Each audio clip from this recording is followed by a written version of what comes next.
aniga barafid ay tahane adigo naag ina khol iga soo ilmaha nuurti garee muscab yare ilmo kale ah haystid ma jirta qoftan la haysto waa Atrisha Baadiyo oo lagu haysto barta social media oo kamid ah aalada TikTok. Atrisha Baadiyo oo u dhaxdo Nuurdiin KL oo baraha bulshada caanka ah qabo oo namarwadiisa xaaskiisa ay tahay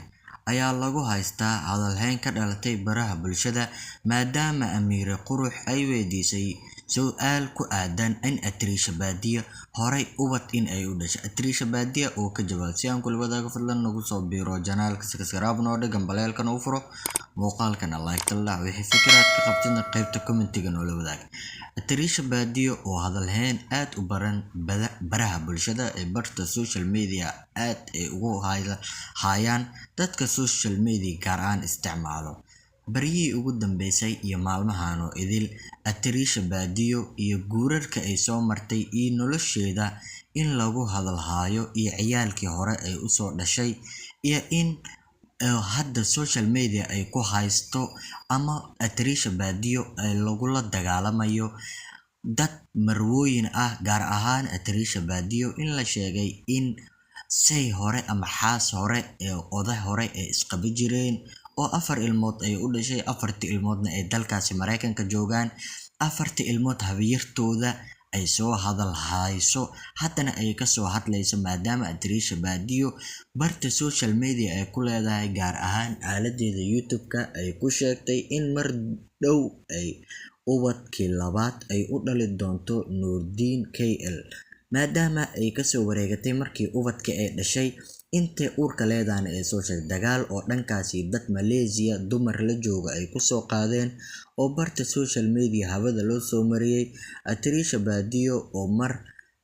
YouTube-ka Maariyo Qurux lagu cazamay Maariyo oo su'aalo kaftan ah weydiinaysay oo su'aal weydiisay Atrisha Baadiyo hore ma u soo guursatay ama wax ubad ah ma soo dhashay ama guur ma soo martay intaada Nuurdiin iyo adiga is aroosin. Atrisha oo ka jawaabtay oo sheegtay in ay hore ubad ay u soo dhashay ayna kala tageen xaajigeedii hore haddana ay isqabaan Nuurdiin KL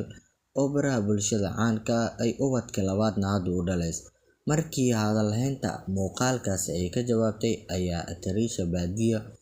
soo weerartay Tina Ferey iyo gabdho kale oo aad baraha bulshada ayada Atrisha Baadiyo dhankaasi hawada dagaal ay u soo mariyeen iyo gabadh ciyaalka ay dhashay odagii ay kala tagi jireen gabadhii la dhalatay walaasheeda oo ayadana dalkaasi Mareykanka joogto oo soo hadashay oo live TikTok ah soo kortay. Atrisha Baadiyo oo live-ka u dulqaaday weys maanta oo dhan lagu dhaxaanay live-ka soo kortay oo su'aalo badan lagu weydiiyay oo dhahday nolosheyda wixii bareefad ah aniga bareefadkayga laga dhex baxo